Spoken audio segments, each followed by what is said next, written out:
What is up, skate rats? So we are back. Last time we checked in, the ledge was done. We are going to now cut all the 2x4s for the side panels and create the two different sections to the bank and attach it to the ledge. I have 2 hours to work tonight, so I may not get to the sheeting of it, but fingers crossed. We'll see how fast we can work.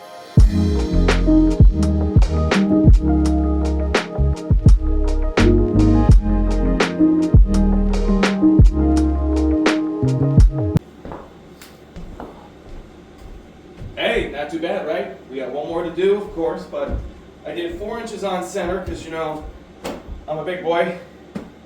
But it's looking good.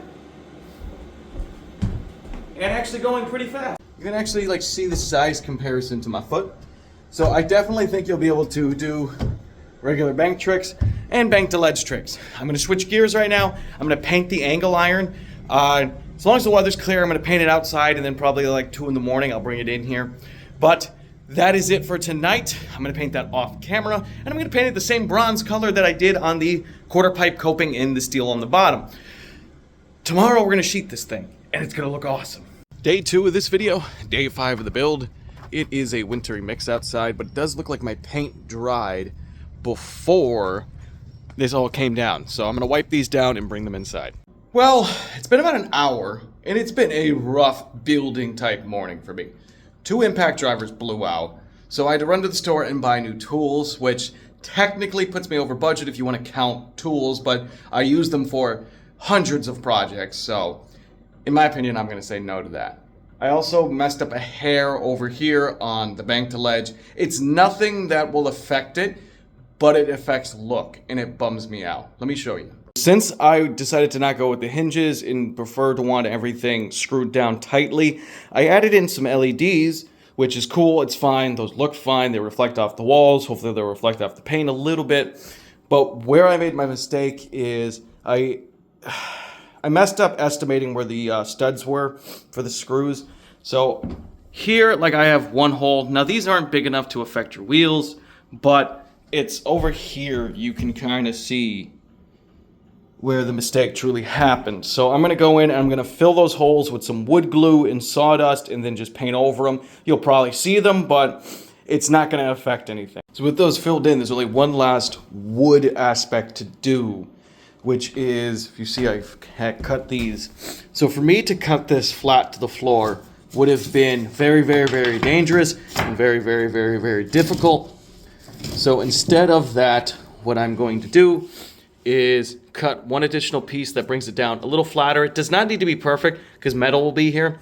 I just don't want the metal to flex too far, but I am out of stringers in that.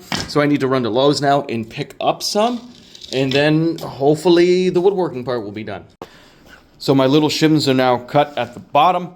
They're below the level a little bit, but they are perfectly fine to keep the metal from bending over time. So I'm going to throw 2 screws in each piece. Then I'm going to bring the metal over and make sure it actually works. And then I can clean up in here. I opted out to install the metal now. Something I actually didn't intend on doing, but it looks like it lines up really well, is on those shims is where the metal is sitting. Originally, I just planned on doing what I always do, which is going up on it. But it's so close that I don't think this could catch you in any way. And I think over time it will round down even more. Now I can see there's a slight transition to the transition. I also don't think that's going to mess with you too much. But I'm going to clean up because I want to do a kickflip fakie and then start painting. I'm not fully cleaned up, but I'm cleaned up enough to have a space to be able to hit this for the first time. Whoa. It literally feels amazing. You can't feel the metal at all as you cruise over it. I don't want to mark it up too badly before paint, but I'll try 10 tries at a kickflip because I haven't been on a board in a week.